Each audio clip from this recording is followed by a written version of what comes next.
A worry creeping back in? Yeah, absolutely. I think there's a number of things that we need to be concerned about, particularly the situation in the Eurozone.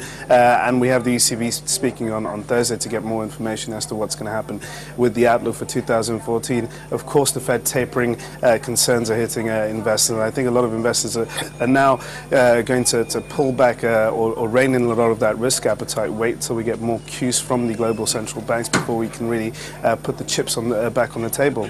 And how does I mentioned the Japan stimulus, yes. How does that play into all of this?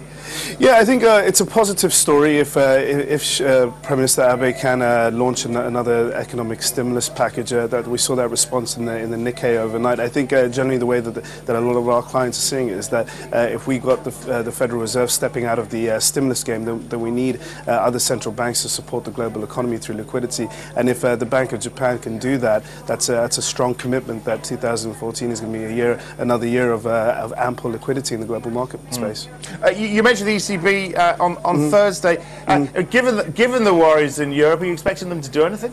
I don't think they're going to do anything on Thursday, not at all. I think they might possibly drop some hints. They'll keep a very dovish stance. Mr. Draghi himself, he's going to stay quite tight-lipped. There may be some talk about negative deposit rates, but I think that's a very drastic action for drastic times. I think what the market may be looking for is possibly some information on another round of LTRO, and that should give us a bit of a boost. But I really don't think that we're going to see anything from the ECB this Thursday. And of course, tapering. Again, we're talking about it. Yep. We saw that spike of the dollar. That means December's off the cards now. So yeah. March?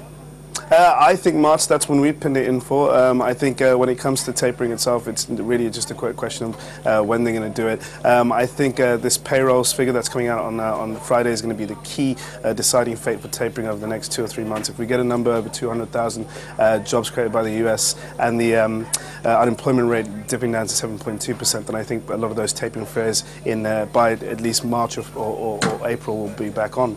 Autumn statement from Osborne Thursday. It's been such a positive story in the UK. What happened to the retail sales yesterday? Yeah, not as encouraging as many people thought. But then again, with retail spending in the UK, we've got a number of data releases, and this one particularly goes in very sharp contrast with the official release from the UK government, which has been pretty strong. So I don't think investors are going to spend too much time looking over this number. We know that the UK retail sector is doing a lot better, and retail sales, again, with the Christmas sales period coming up, it's going to be much better going forward.